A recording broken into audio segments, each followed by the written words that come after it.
This is the Real Health Black Men podcast, where we empower men to take control of their health. We provide vital information and build community support. Join us as we discuss everything from major health challenges to mental wellness to physical fitness. So if you're ready to level up your health and your life, you're in the right place. Let's get started.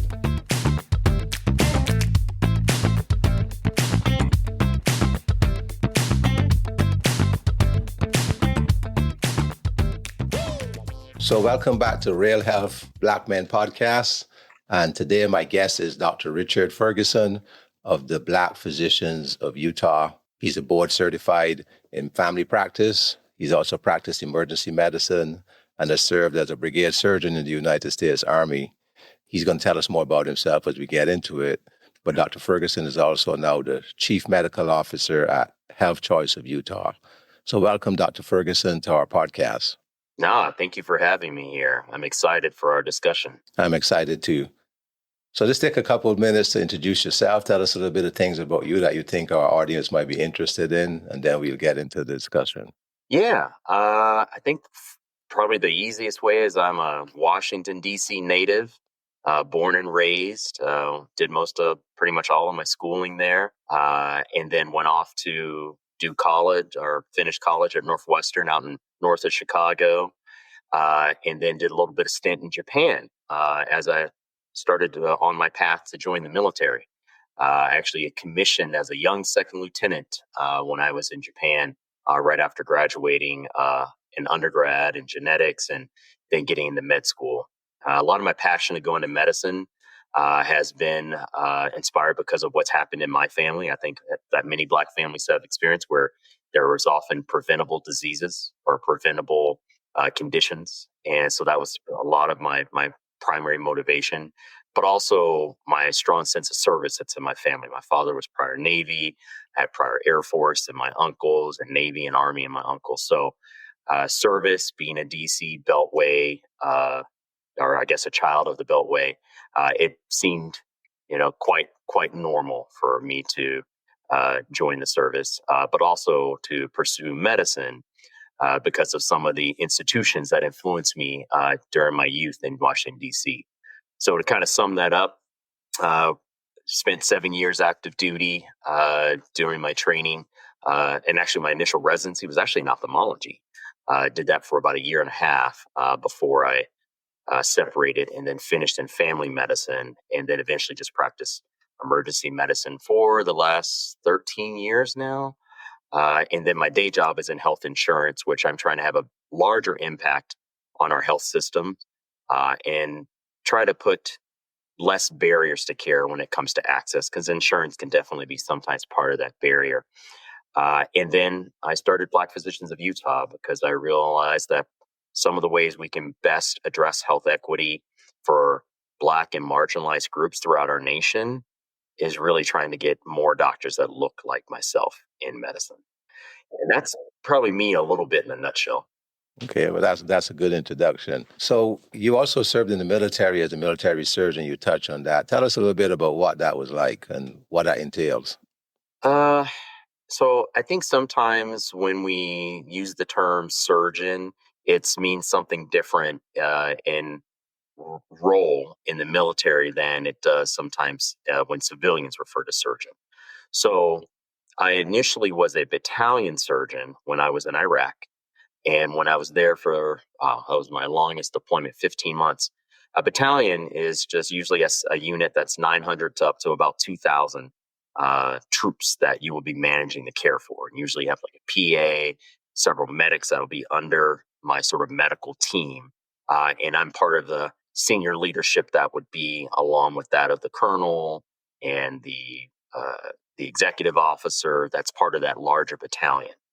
And so it's based on, so surgeon really in the Army, when you're, depending on your residency training status, is a title that just goes to a physician that's in a deployable unit.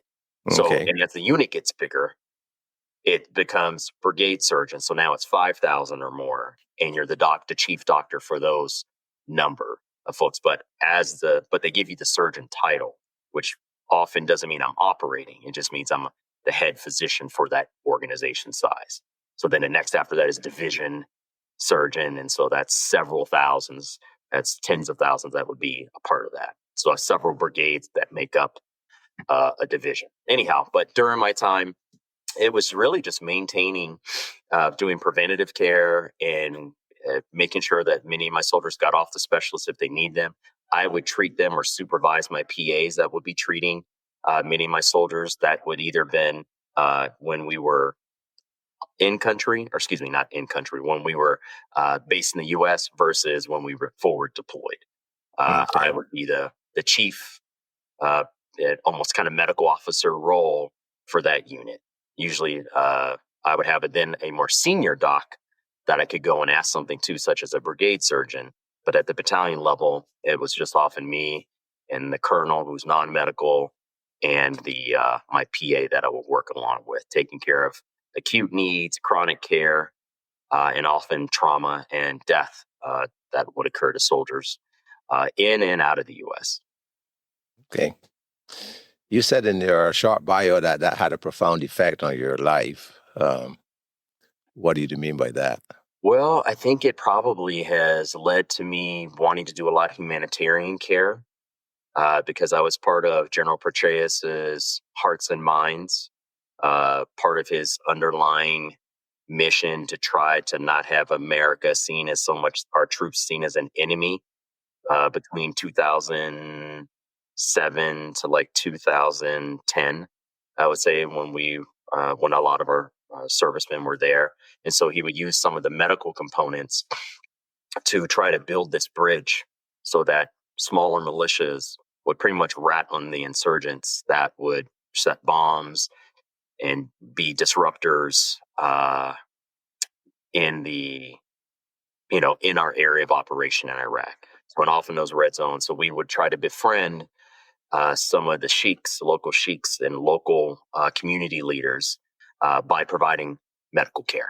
So that's part of the Hearts and Minds, and that has had a profound impact. And that's once I exited the Army, I then would pursue to lead medical missions or be a part of a medical mission in former war-torn areas or underserved regions of the world, or also when just responding to humanitarian disasters. So I went to take care of Haitians after the earthquake. I actually had an opportunity to go to Nepal after their big earthquake in 2015. But the way that things were occurring at that time, I didn't go because the troop leader said, or the leader of the mission actually said, you can come, but we really need somebody that knows how to that's a crane operator because of all the debris. We don't really need more doctors on the ground. And he says, and I don't know, because of the amount of medical supplies coming in, we can't really guarantee that you can leave in 2 weeks to get back to work. So I ended up not going to that disaster. But I've been able to be a part of, there's unfortunately a lot of migration that's occurring in North Africa and the Middle East because of so much unrest. And there's a lot of displacement. And so a lot of people aren't getting their care needs met. Got a lot of preventable diseases, dysentery, that there's just not enough healthcare providers. And some of them are even in undocumented UN camps, right? So who takes care of people that the UN doesn't really have visibility of? And so that's where I would join certain aid teams to go and provide care for 7 to 10 days. So that probably is the longest impact from my time in service. But that community service has also birthed, it was able to birth BPOU in wanting to continue to give back and not have to find an organization to do that with. I just created my own.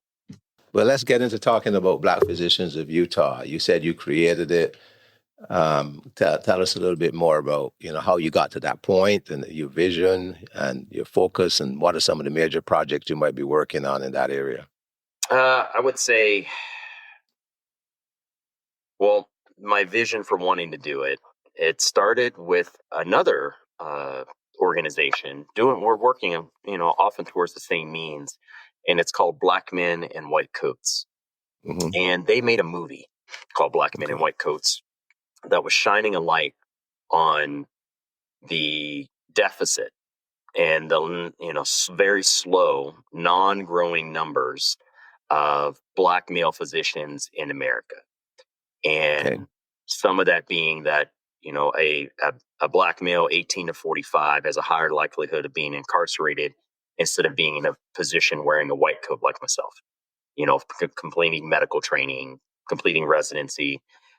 There's so many forces, from vestiges of prior oppression to just stereotypes of fear and anxiety surrounding Black men in America. Mm-hmm. And so you got some of those things there that make it harder for us to really enter this field. And just sometimes it's just role modeling and examples by other Black men, so that, those of us that are here can definitely pull several brothers up to show them or get them to go onto this path. And it has been shown in several studies that people are more likely, Black folks particularly, are more likely to be more compliant, feel more respected, their concerns believed if they're receiving care from someone that has a similar background or racial aspect as them. And so I realized that we could improve the care, quality of care, access to care, for many of those in the Black community and also outside of the Black community. I mean, it's actually come out to say, if you have a physician of color, you're likely to receive, a higher chance of culturally competent care and get more of your questions answered, less likely to be dismissed, because there might be a shared struggle or sense of that in the room. And when you're having a provider that's coming from a marginalized group, and that's what BPOU wanted to do, or has been doing. It was actually a small world. I ran into one of our mentees yesterday. He was with his family in the group parking lot of Smith's yesterday, and he was, he had to decide between University of Utah School of Medicine and Morehouse. And he was really struggling with that when we last spoke at the end of March. But the thing is, he's in the position that he has an option to choose which med school to go to. And so I was so happy, and his mom was so thankful, because we did mock interview prep for him. We did quite a bit of prep, helped him with his personal statement application, and he did well. And the only problem, though, is I think he might be the only Black student in this incoming year out of 125 for the leading med school in the state.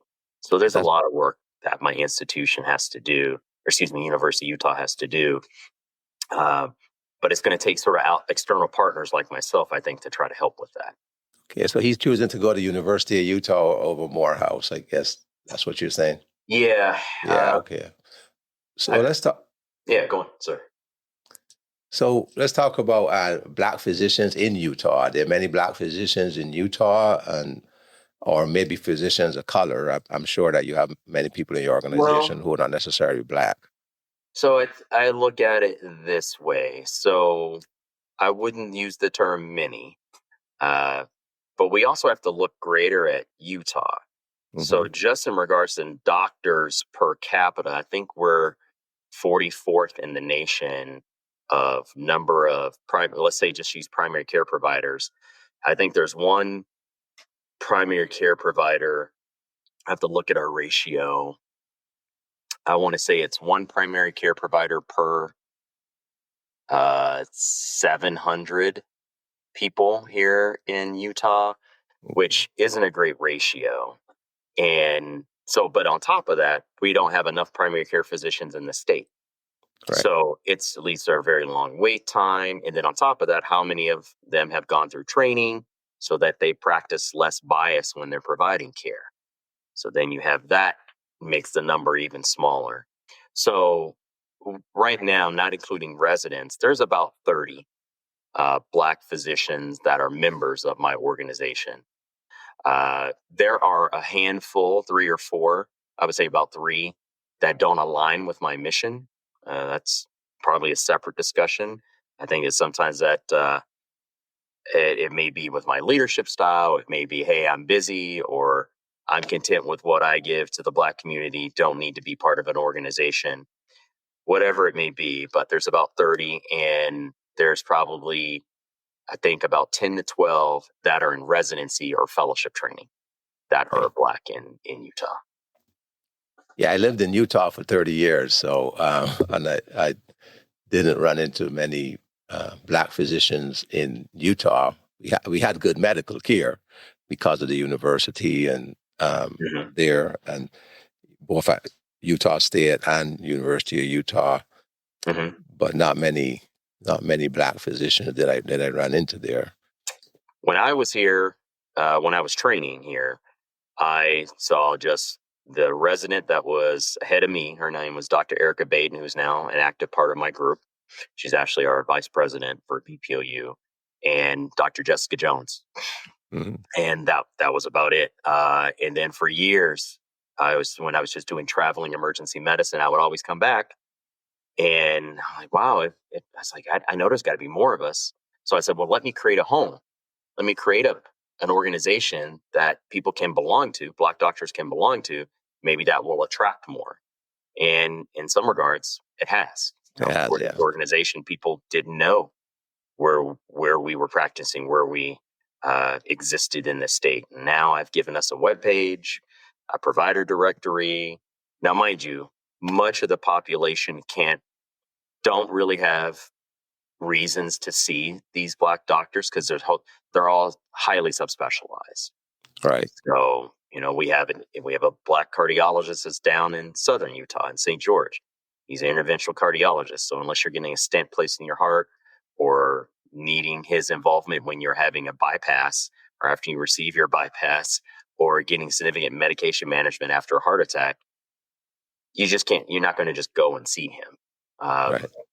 We have another cardiologist that's local, that's at the U, but she specializes as a cardiologist for heart transplants. So, your general mill, I want to see a Black cardiologist. You just can't easily see her. We have 2 Black OBs, but one of them is only for high risk. So if you're not high risk, you're not going to be able to see her, right? So we have all these high. So if we were larger, right, if there was more of us, we'd have more. Those were generally accessible to the public. More pediatricians, more family docs, internal medicine. But it takes many years to grow a doc. And also they have to feel supported in Utah. And that's the bigger thing about BPU. We're a support system for Black physicians because we know they're going to face some form of microaggressions and racism. It won't be the ugly racism of, say, the Southeast, but it's here. Yeah. I know that from living there. It's what nice are some of the Pardon me? It's kind of that nice in your face racism. Yeah, nice in your face racism. Yeah, it's like, things, an example would be, or this would be a racial microaggression. Wow, you speak really well for a fill in the blank. Yeah. Or that was really well articulated. I was a bit surprised. I'm like, is that totally a compliment? Finding it as an insult. Yeah, well, we run into lots of that. Let's talk about the upcoming events and projects that you may have. Or what are some of the things that your organization is doing? Wow. Can I give a quick recap of what we did for Juneteenth week?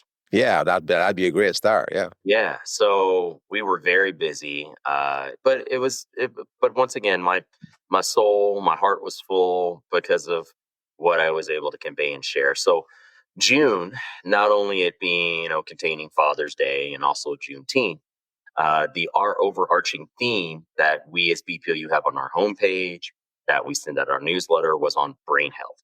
And then part of brain health is not so much addressing a vascular issue, say like stroke, but it's really addressing early signs of cognitive decline that can be evidence of dementia, that we feel many that are in Black, Latino communities, we often are seeking help for our loved ones that may be experiencing early cognitive decline and not getting them screened sooner so they have more opportunity to delay the disease process that's leading to the cognitive decline, right? There's new treatments now that are for Alzheimer's that if you don't catch it, and it only can be provided at a certain stage. So, but if you're not screened, how will someone know the stage? And then, so we did an event last Wednesday, day before Juneteenth, that was Alzheimer's, what you need to know. And we had a Black gerontologist her name was Donnell Hubbard, who is the regional director for Alzheimer's Association for the Mountain West.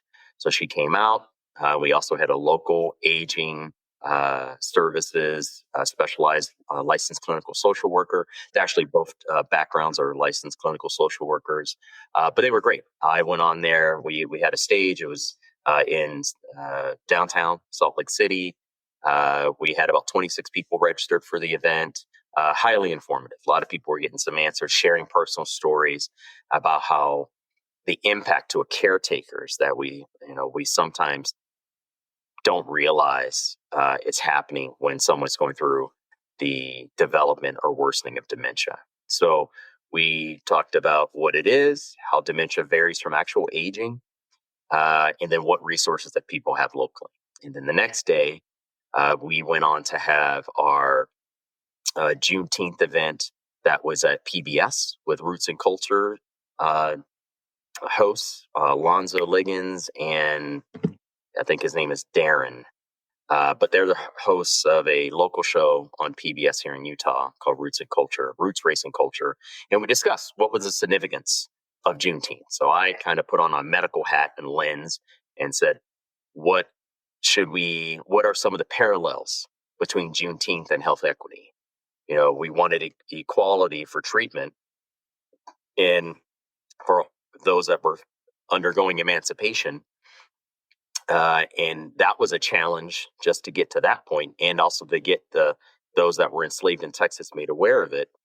There are challenges to science right now and challenges to scientific dogma that we're trying to do as well to make sure people are able to get their health needs met. And our current administration is sometimes making that a little harder. So I spent that evening discussing that during the PBS event. And then this past Saturday, we had our Unity Freedom 5K run, where I tried to then connect heart health and brain health together. Because if your heart's not healthy, your brain will eventually undergo decline at a more rapid rate if you don't keep your vessels and your heart healthy. So it was a great event. We had over 60 people, some people signing up just that day. Great refreshments, prizes, a lot of first timers for a 5K. Many people, the best thing I can hear is, this was so much fun. I want to do it again. And that's what I want. I want my Black community active, moving, active, eating healthy. And I'm trying to give tips on nutrition and cardiovascular fitness that we can make easy and keep ourselves accountable for regularly. In regards to big events, I would say August 16th, we have a back to school mental health that's going to occur at Sorensen Unity Center in Salt Lake City. And that's going to be a morning to sort of early afternoon event where parents and children, middle school and high school, can come together with our team of mental health therapists.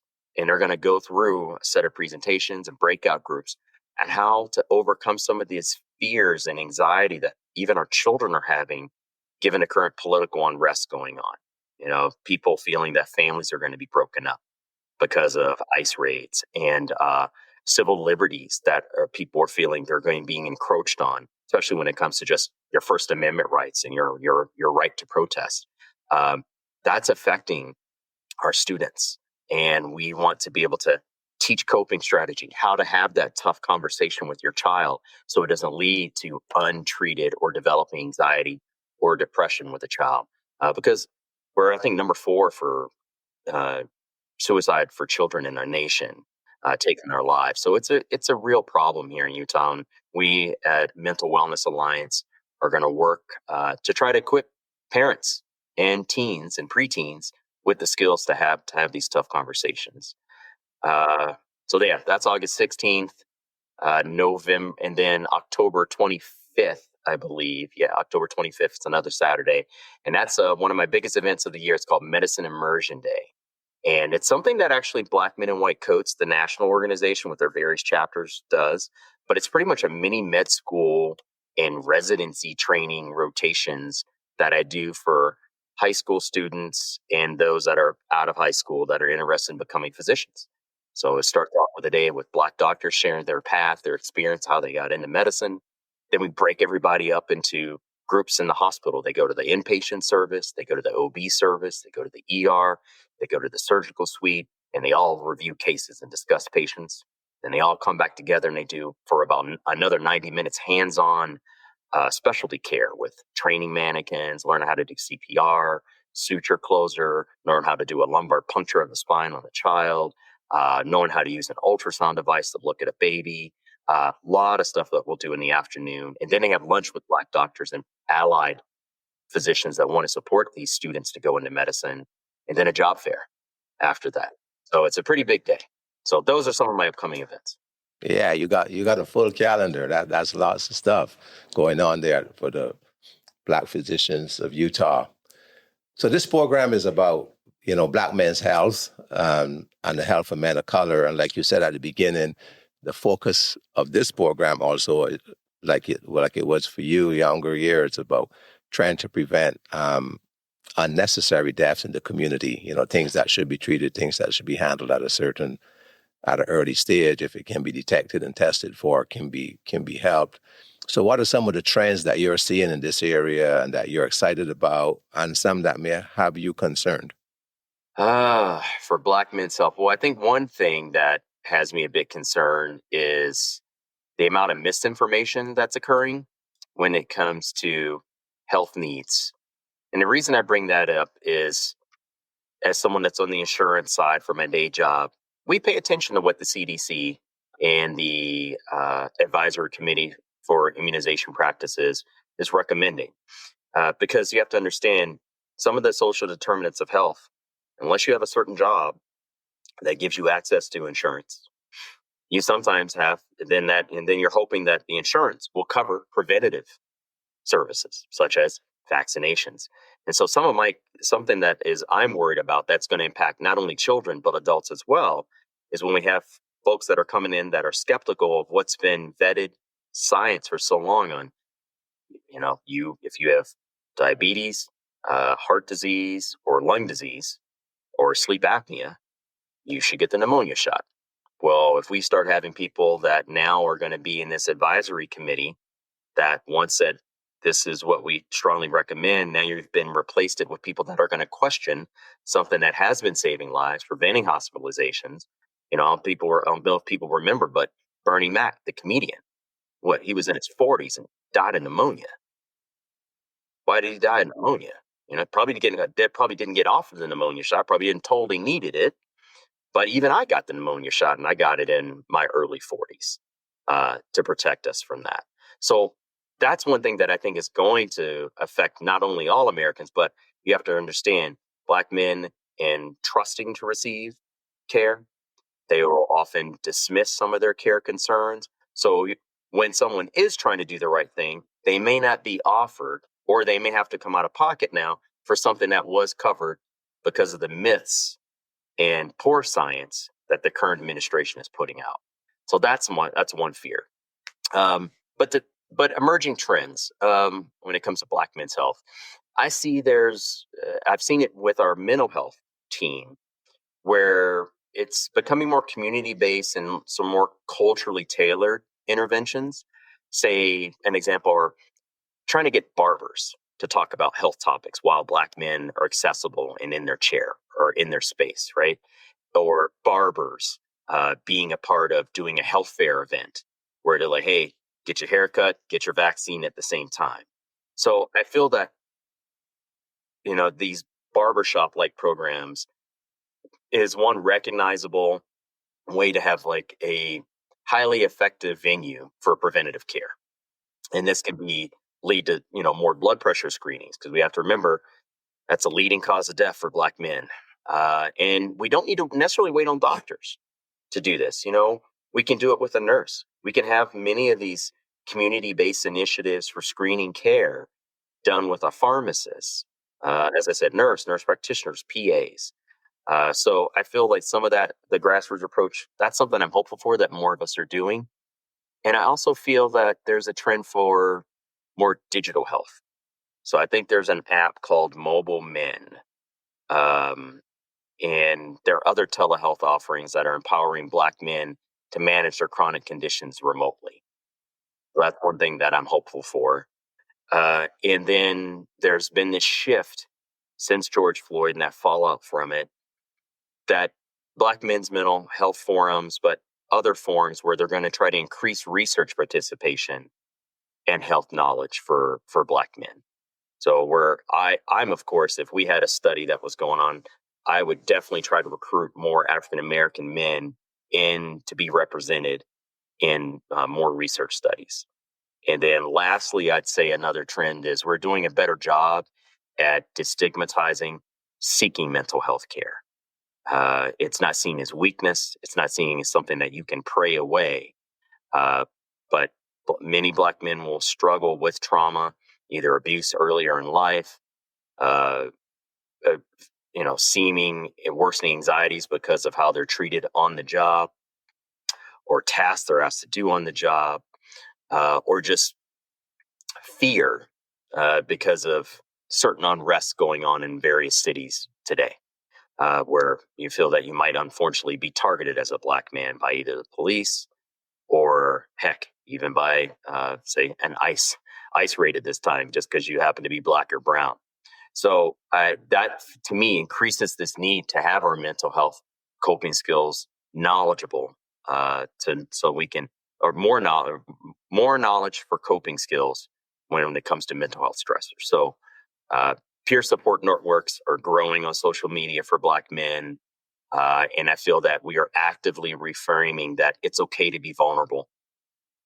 Vulnerability is actually strength. And let's help to dismantle this long-standing stigma that we as Black folks don't need to seek mental health care. Yeah, that's a good point, and that's something that is very relevant in our day and age. You said something there that I wanted to pick up on about, distinguishing the mental health and this traditional belief that sometimes, you can pray the way if you just believe in God more, if you pray harder, it will go away. And the thing that I've been promoting and some of the social workers for me promoting, it's okay to have a religious belief. It's okay to pray. It's okay to be a person of faith, but faith doesn't exclude you from getting the help you need when you need to get the help. I often try to, as some of the pastors, when I go and I speak in churches here throughout from Ogden to Salt Lake City, one thing the pastors always say is God gives us resources to help us take care of ourselves. And Correct. some of what God gives us are people that tell us how to take care of ourselves. So he says, religion's important. Your faith, faith can be healing. But we have Dr. Ferguson here and his organization of docs. We have his therapists that are also God put here as a resource to us. So he says, you would be a fool not to take advantage of this resource that God has put in front of you. So it's great when it's rephrased that way, saying, Hmm. yes, have your faith, but realize this is a resource that God would want you to have. So, and it's helpful when I have a church leader that is able to echo those concerns because he clearly believes in it. Hmm. Many faith leaders are counselors in themselves. They have some counseling background, but sometimes it has such a faith core to it that some people that are turned off and won't seek because of Correct. there's often in religion, if depending on how you practice, which faith you're a part of, you're often judged. There's a lot of judgment when it comes to religions, right? And Right. how you practice, which version of the Bible do you use, right? We've got some people that don't see the LDS faith as Christian, right? Because of some of their belief structure not being the dogma that, say, like the Holy Trinity that Catholics have or Protestants have in their belief structure. They have planets and angels and almost seems like mythology that goes along with some of the LDS that may not seem as old Christian doctrine. But the thing is, does it bring them salt? Does it bring them solace? Does it bring them calm? Does it reduce emotional pain by having this belief structure? Then I support it. But just remember, you've got professionals that have studied how to resolve mental health issues or concerns or how to address an anxiety or depression based disorder. So we need to make sure that we are readily seeking help and knowing how to identify signs. So that's a lot of what our mental health forums that we have almost every week. We have 3 every month in Salt Lake County and Weber County. That's free and available to Black men and women, and they just want to be commune with like-minded Black men and women, and you have a therapist there if you're going through something, and they can give you some guidance. We even offer to pay for people that are underinsured or completely uninsured therapy sessions if they're in acute crisis. Yeah. And me, I also, as an ordained minister, I always tell people Jesus and therapy goes hand in hand. They're not necessarily exclusive, right? Yes, they're not. They're not necessarily exclusive. You like you said, you have to know when to take advantage of the opportunities that God has given us. You also mentioned something about the social determinants of health. Just talk a little bit about that, just for our listeners who may be listening for the first time, and that's a new term to them. Oh, SDOHs, yeah. So this is something that has been out for a while. I think the first time I saw the little wheel that some people, if you just type in Google social determinants of health, it's aspects outside of healthcare that actually determine how healthy we are likely to be. So, for example, just out of the recent program last week, when it comes to education, the higher level degree that you're able to attain, it shows a strong correlation. And if you have a higher degree, you're likely to live longer. You're likely to have a higher income.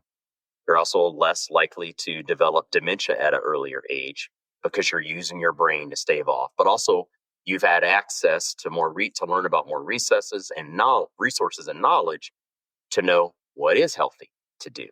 So if you get through college and you're around a bunch of peers and gone to classes, sociology, physiology, and you understand, wow, smoking is really bad. That's why you'll have more and more people that if you have a graduate degree and higher, the likelihood of them smoking is far less than someone that didn't go to college at all. So that's one aspect of how social determinants of health. So that's education. If you have a job and employment, it often determines what zip code you'll live in, if you're going to be around clean or dirty air, often by what housing you can afford to live in. So affordable housing and actually having food security. So you need accessible food and housing to probably, if you're going to have a family, if your child is going to have a place to do their homework and to have a meal, because if you don't have proper nutrition, your brain won't function well, then you're not going to be able to finish your grades or finish your classes and get good grades. So once again, education being one of those factors of social determinants of health. And then health access itself. So that either being insurance allowing you access, or you happen to live in a community where there's a dearth of doctors, right? Like Utah. If you're in Salt Lake County, you're not doing too bad. But if you're in Cache or you're in Montour, or Roosevelt, you don't have great access to doctors or specialists. That can determine how great your health outcome will be. So once again, social determinants of health. And then one thing that can sometimes be involved in there is put community resources that one can have. So are you near a grocery store to be able to address that food security? So when I think about the wheel, we've got food, education, health access, employment, and I would almost say like legislation. So there's some impact on laws that will also determine how healthy you can be, such as, for example, we as a state sometimes make the news for the wrong reasons, right? And we are one of the states that in Utah that we got rid of fluoride from our water. No dentist supports that. There was never high enough that was causing toxicity to the brain. Not high enough in our state. But now, in a couple years, probably not even a couple years, within probably 1 to 3 years, you'll start to see an increased rate of caries in children and because we no longer have fluoride in our water. Go Utah. Okay, well, that's great. Thank you for that explanation and for bringing that out, help people understand that. Now, the next question I have was not one I told you about before, but I think some of the people are going to ask this because you said you work in healthcare as a health a health physician, a medical officer in insurance. So just if you want to talk about this a little bit or not, many people are confused about how insurance companies make decisions about healthcare. And do you mind spending a minute or two just trying to explain why that seems to be so complicated to people and it's such a foreign concept? Yeah, yeah. So I think we have to understand the history of why health insurance is there to begin with. Um, it was before it is in its current state because there's profit behind it. And I think whenever there's profit behind healthcare, and it can lead to, you know, if you, so there's one or two ways to look at it. Because a lot of things were based on utilization. What do we use? What do you do? Doing utilization, right? So it's often been some of this belief if you utilize more, if you utilize services more, or you tend to do more, order more as a doctor, or perform more surgeries, you get higher compensation. So the more you do, the more you get paid. On the health insurance side, we are concerned about fraud, waste, abuse, outliers of care. There's this myth that insurance companies have pushed for a while, even though I'm kind of talking against my own industry here. They use some really old and biased studies saying we will keep costs down because we're going to stop outliers and duplication in care. So, for example, we are going to make sure that someone has, if they have a prior authorization, a request that your doctor has to put in because a certain procedure needs to be approved by the insurance plan, that's a prior auth. It'll come to someone that's probably not as specialized as possibly your doctor, but bigger insurance plans often will have someone that'll be reviewed by the same specialty. But say, for example, a lot of family medicine, internal medicine, pediatricians are reviewing prior authorizations that will come in, and we will look at its medical necessity. And then sometimes the Center for Medicare and Medicaid Services, CMS, will put together guidelines that we will often use when it comes to approving services. But sometimes it'll vary from one insurance company to another on what they'll approve. A doc is always at the core of making the decision on what we will accept. And we do make modifications. If we feel something is too restrictive, we'll remove that barrier of a prior authorization, which docs in the community, hospitals hate prior auths. They dislike them. But the reason they're there is it's a cost controlling measure so that we say, well, we don't want this person to get this test twice. So we put a prior authorization there so we can stop it from being requested twice. But the thing is, or we don't want someone to jump to get an MRI of their knee because they sprained their knee while hiking on a trail, and we don't have an exam that shows what is it that they're trying to image, right? And they don't have an exam that that shows why advanced imaging is warranted. And then we would probably need to see, well, many things can get better with physical therapy before you need to jump to an MRI. So that's why we'll say, hey, we're going to put a criteria here that you have to meet before you get something that's a little bit more expensive. We rather pay for something that's cheaper, that's proven to work, before we go and just jump to advanced imaging. Because if everybody gets an MRI for their knee or everyone gets it for a sprained wrist, costs of care are going to really go up. So that's why some of the purpose of health insurance being there. But it can be very confusing, especially when people are denied care and they're trying to understand why they're denied. And I think that's often the bigger misunderstanding that I try to explain to not only my fellow providers, but also the greater community when it comes to advocating for their care. Because there's a lot of things that health insurance will cover, but many people aren't aware because they don't ask. Uh, so they sometimes, or they assume if they had one plan that didn't, the next plan won't cover. So preventative services, many of those are covered, but then people have to deal with certain deductibles, right? How do I have to spend and come out of pocket before my insurance company will even kick in that I'm paying for every month. Because there's profit in it, right? It's shared. Obama was trying to address this with the ACA and having a universal or an attempt at universal health care, because the way it works well in other developed nations is healthy people paying into the system. But you've got healthy people saying, well, I'm not sick. Why do I want to pay for someone else that's sick? So it's that community will or that community good to want to do better as a nation. We're kind of very capitalist, and being capitalist is often fairly selfish. It goes against, it's hard to have capitalism and then have great healthcare at the same time.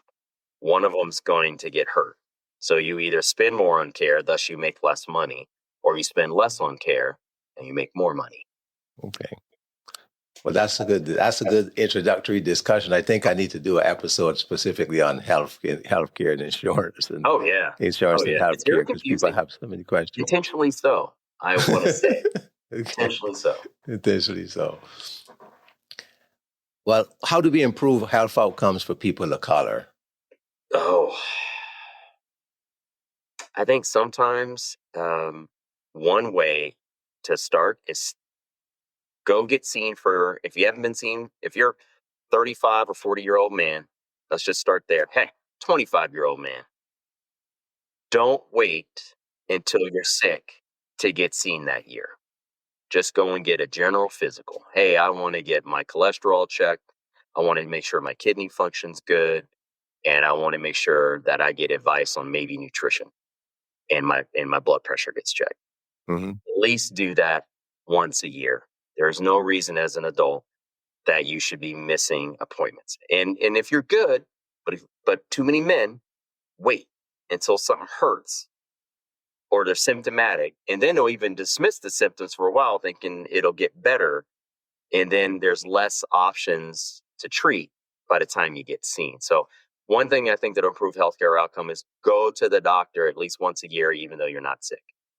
Second, I would say is don't go to a visit by yourself. Put a friend on speakerphone, bring a family member, bring a friend, call a friend, because if you're someone, as many Black folks, they go long gaps in between seeing a doctor.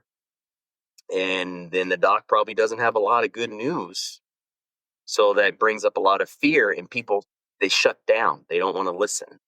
And then when the doctor's just giving you a piece of paper, it's like, well, then follow these. You're still stuck on him possibly dropping a precancerous lesion.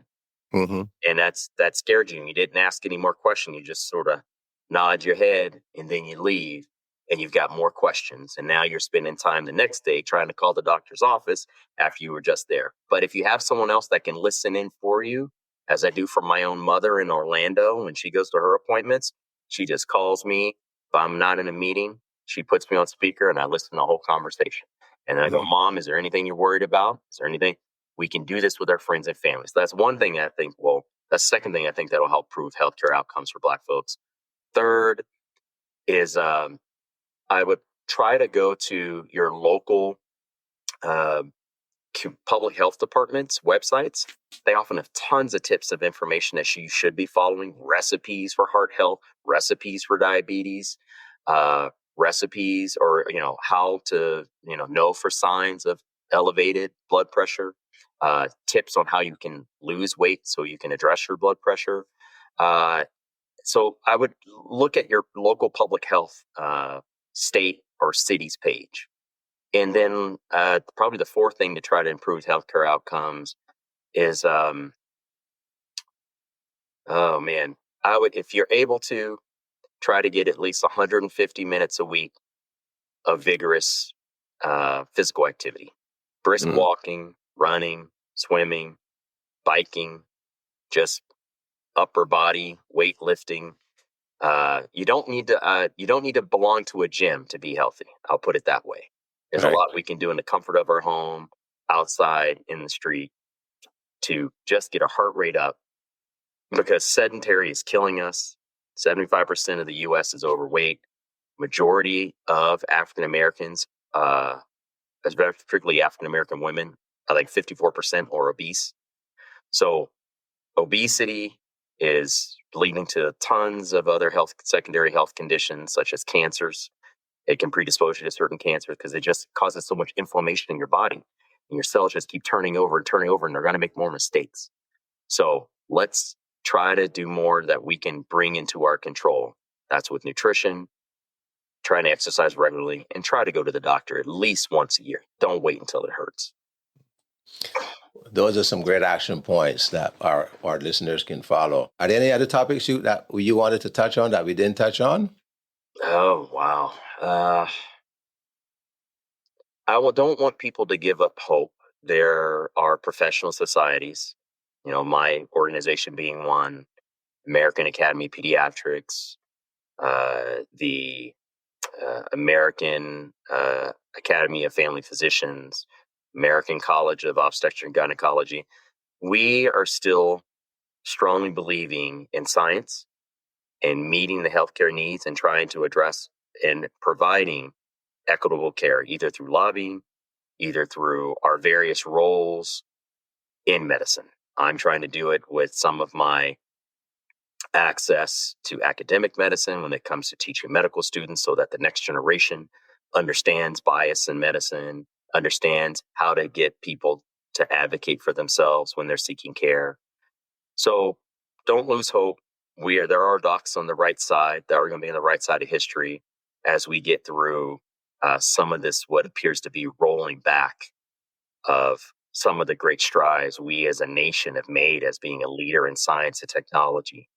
And there's fears that we're going to no longer be a leader, and that's going to be taken over in the next year or two. So don't give up. There are those of us in the nation here that want all of us to be healthy. Thank you very much. And for our listeners and the Black Physicians of Utah, and you can also reach Dr. Ferguson there at BPOU, B as in boy, P as in physician, O as in of, U as in Utah, bpou.org. And there's lots of information there. I've been on your site looking at some of the information you have there. So I want to encourage our listeners, if you want to reach out to Dr. Ferguson, reach out to him at bpou.org, or you can send us an email here at above the noise 24, above the noise 24 at gmail.com, and we can forward that as well. We have an Instagram and YouTube page, and LinkedIn. So we're all over. We have a TikTok too. Oh, you've got it all. So, and they're all under BPOU. Yeah. Just type in Black Physicians of Utah. There's only one of us under TikTok, Instagram, LinkedIn. Give us a follow. We put out health education videos pretty much every week. And we have an event. If you're local to Utah, there's a lot going on here that we do to support our community. Well, thank you very much. And I want to thank my nephew, Junior, from Trident Concierge Services in Salt Lake there, who introduced you and I to each other, and look forward to continuing conversations with you and continuing to grow our friendship. Thanks for joining us today. No, my pleasure. Next, health insurance. Yeah, next topic, health insurance. Write us at realhealthblackmen@gmail.com. realhealthblackmen@gmail.com. To support this podcast, go to buymeacoffee.com/realhealthblackmen. buymeacoffee.com/realhealthblackmen. And to become a corporate sponsor, send us an email.